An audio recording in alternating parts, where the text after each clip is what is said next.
Bienvenue.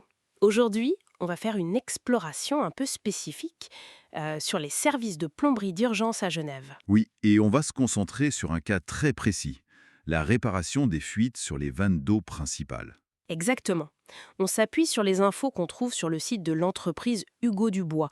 L'idée, c'est de voir comment ils abordent ce genre de grosses urgences. Parce qu'une fuite sur la vanne principale, c'est pas rien. Ça peut vite tourner aux dégâts des eaux.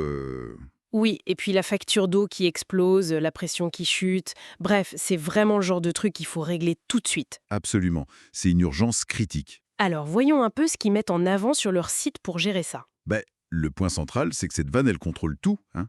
Toute l'arrivée d'eau de la maison ou de l'immeuble, Donc, si elle a un problème, tout est impacté. Du coup, logiquement, ils insistent beaucoup sur la rapidité.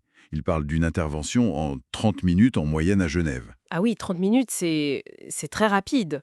Et 24/7 en plus. C'est une promesse forte, ça. Clairement, un argument pour rassurer les gens en pleine panique, oui. Et au-delà de la vitesse, il parle aussi d'un diagnostic pour savoir d'où vient le problème exactement. Oui, c'est ça, pour voir si c'est le robinet d'arrêt lui-même, ou peut-être un raccord qui fuit, ou alors... Ou un problème plus large de corrosion des tuyaux, peut-être. Exactement. Savoir d'où ça vient, c'est crucial avant de réparer quoi que ce soit. D'ailleurs, ils décrivent un processus assez précis en 4 étapes pour la réparation. Ah oui? Oui, premièrement, la détection. Ils disent précise avec des outils non destructifs. Ça, c'est pour éviter d'aggraver les choses, j'imagine. Hmm, c'est important ça. Personne n'a envie de voir son mur démoli pour une petite fuite. C'est clair.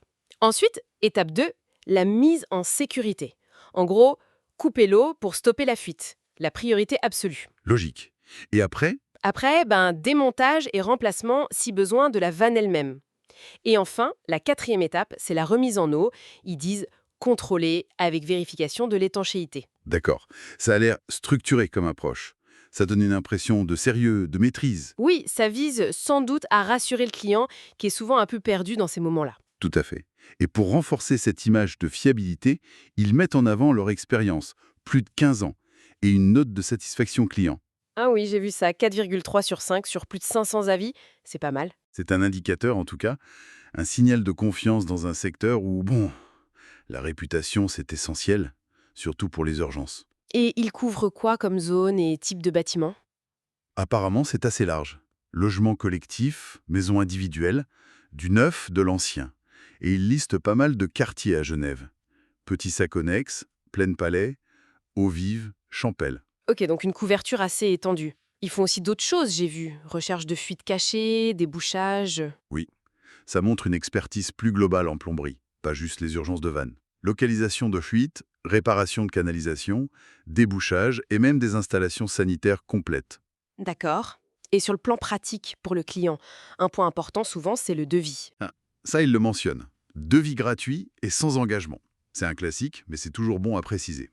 La transparence des coûts, c'est primordial dans ces situations de stress. Bien sûr. Personne n'a envie d'avoir une mauvaise surprise sur la facture après coup. Voilà.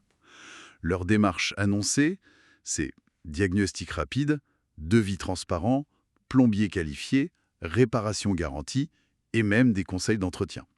Ça dessine un parcours client assez rassurant, sur le papier en tout cas. Ok. Donc, si on résume ce qu'on lit sur le site Hugo Dubois, on a une offre très axée sur l'urgence plomberie à Genève, en particulier pour ses vannes principales. C'est ça. Avec comme arguments principaux la rapidité, le 24/7, les 30 minutes moins, un processus de réparation bien défini. Mhm. L'expérience, la note client comme preuve sociale et des garanties pratiques comme le devis gratuit. Exactement. Et ça soulève une question intéressante, je trouve. Ah oui, laquelle? Ben, quand on est vraiment dans l'urgence, avec l'eau qui coule partout, le stress, qu'est-ce qui fait vraiment la différence au moment de choisir? Est-ce que c'est juste la promesse des 30 minutes sur un site web? Bonne question.